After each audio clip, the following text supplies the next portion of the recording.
Selamat datang di Kisah Kita Bercerita. Di sini, setiap kisah punya luka, rahasia, dan maknanya sendiri. Dengarkan baik-baik, dan selamat menikmati. Di ujung Kalimantan, ada sebidang tanah luas, subur, hijau, dan dikelilingi sungai yang seolah menjadi batas antara dunia manusia dan dunia roh. Tanah itu disebut Tanah Liah, tanah leluhur suku Dayak Liao yang sudah dijaga turun-temurun sejak ratusan tahun. Namun di mata orang-orang serakah, tanah itu bukan warisan, melainkan harta. Tahun 2018. Sebuah perusahaan bernama PT Garuda Makmur Lestari datang membawa janji pembangunan. Tapi di balik jas rapi dan surat perizinan palsu, tersembunyi wajah-wajah mafia tanah, dipimpin oleh seorang pria bernama Raka, mantan preman pelabuhan yang kini jadi tangan kanan pengusaha besar dari Jakarta. Dan yang tidak mereka ketahui bahwa di situ tinggal seorang laki-laki bernama Jaya. Jaya adalah keturunan asli suku Dayak Liao yang rela mati demi tanah leluhurnya. Bagi mereka yang lahir di tanah ini, tanah bukan sekadar tempat berpijak. Ia punya jiwa, punya darah, punya arwah. Ketika suara truk makin dekat, Jaya mengambil busur kayu tua peninggalan leluhurnya. Bukan untuk menyerang, tapi untuk memberi peringatan. Anak panah pertama melesat ke udara, menancap di papan kayu tepat di depan truk.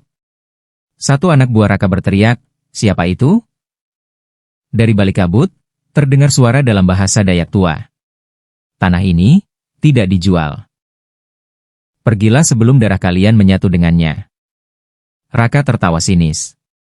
"Orang hutan sok sakti," katanya sambil menghunus parang. "Kalau nggak mau jual, ya kita rebut aja." Keesokan paginya, kabar bentrokan itu tersebar. Beberapa orang Dayak menghilang. Sementara pihak perusahaan menutup-nutupi semuanya, menyuap aparat, dan memutarbalikkan fakta. Namun ada satu hal yang mereka tidak tahu. Malam berikutnya, salah satu buldozer di lokasi proyek terbakar sendiri. Tak ada jejak bensin, tak ada percikan api. Yang tersisa hanya jejak kaki tanpa pemilik, mengarah ke hutan. Raka mulai gelisah. Anak buahnya satu persatu sakit misterius. Ada yang matanya buta mendadak, ada yang berteriak histeris di tengah malam, katanya melihat bayangan besar bersayap di ujung tenda. Ketika keserakahan manusia menodai tanah leluhur, maka bukan manusia yang akan membalas, tapi alam. Suatu malam, Raka memutuskan untuk menantang arwah itu sendiri. Dia pergi ke hutan, membawa parang dan sebotol arak. Tapi sesampainya di sana, ia menemukan patung kayu besar di tengah hutan, berlumur darah ayam segar. Matanya seolah menatap langsung ke dalam jiwanya. Tiba-tiba angin berhenti. Hutan sunyi. Dari belakang, terdengar langkah kaki berat. Raka berbalik. Dan di hadapannya berdiri Jaya, membawa tombak panjang dengan ukiran Dayak kuno. "Saya kasih kamu satu kali lagi kesempatan, Raka," kata Jaya pelan. "Tinggalkan tanah ini, atau lo bakal jadi bagian dari tanah itu sendiri." Raka mengangkat parang. Pertarungan pun tak bisa dihindari. Suara parang beradu dengan besi.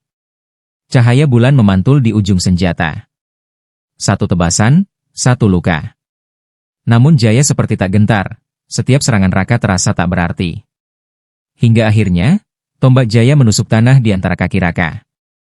Tanah bergetar. Dari celah bumi, muncul asap hitam pekat dan suara gemuruh seperti tangisan. Raka jatuh tersungkur. Tombaknya patah. Dan sebelum kesadarannya hilang, ia mendengar suara itu lagi. "Tanah ini tidak dijual." Pagi harinya, tim perusahaan datang mencari Raka. Yang mereka temukan hanyalah parang berkarat, dan selembar peta yang terbakar separuh. Tak ada jasad. Tak ada jejak. Sejak hari itu, proyek dihentikan. Dan setiap orang yang mencoba datang ke area itu, selalu tersesat, seolah hutan hidup dan menelan mereka. Bukan tanah yang berdarah, tapi manusia yang lupa bahwa tanah punya jiwa. Jangan kemana-mana.